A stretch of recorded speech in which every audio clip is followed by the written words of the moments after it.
All right, y'all. So I read this text earlier this week. So I'm going to read y'all the text and I'm going to read y'all my study section because at this point, usually I read my Bible for like 30 minutes in the morning. And this made me stop and just think, honestly, just made me think about life. So, because I do this a lot.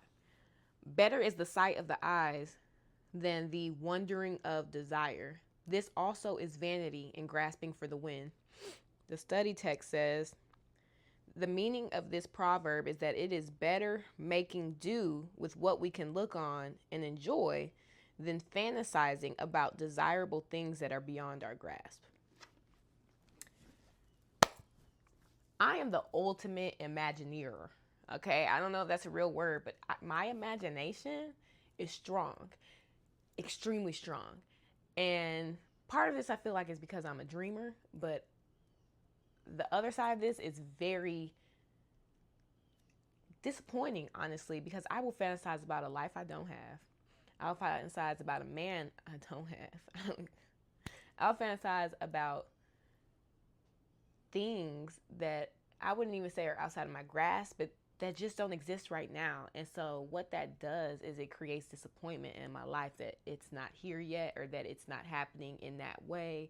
Or like if I ask God to answer a prayer and I fantasize about the way he should answer it and then he answers it in a different way, feels quite disappointing when the prayer isn't answered in the way that you thought it would be answered, right? Like, I think we all have an idea of what we think life should look like versus what we're praying about. So, an example of this in my life is I told God I wanted a man to take care of me.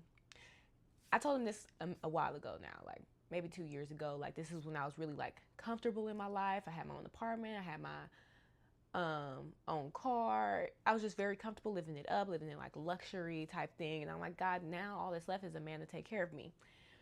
Why? He took all that away. He took my townhome away, took all the furniture in that home away, took the car away, and now I live with my dad. It's like, God, I look, maybe let's revamp the prayer. Because you know what I meant. But isn't that crazy? Because that's not what I imagined. And it felt, and still sometimes feels, very disappointing from what I imagined for that to be the outcome. But he did answer that prayer because my dad does take care of me and completely. Like, I don't even have the worries I used to have, but now I'm worried about other stuff because it's not the prayer. It wasn't answered in the way I wanted it to be answered. And so what this text stood out to me because I think a lot of us, especially women, live in fantasies.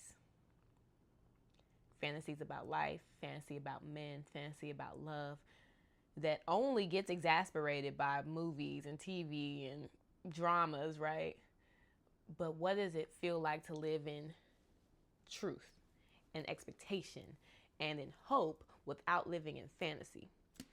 And that's something I'm going to work on this week. But y'all have a good day and start living in the now, because actually my now is actually very good. I mean, yeah, a man does take care of me, and well, my dad takes very good care of me. I'm able to pay off a lot of debts. I'm able to go on a trip in a month. I'm able to do a lot, and I have lived in disappointment about it, not even realizing that God answered the prayer because it wasn't the way that I wanted God to answer the prayer.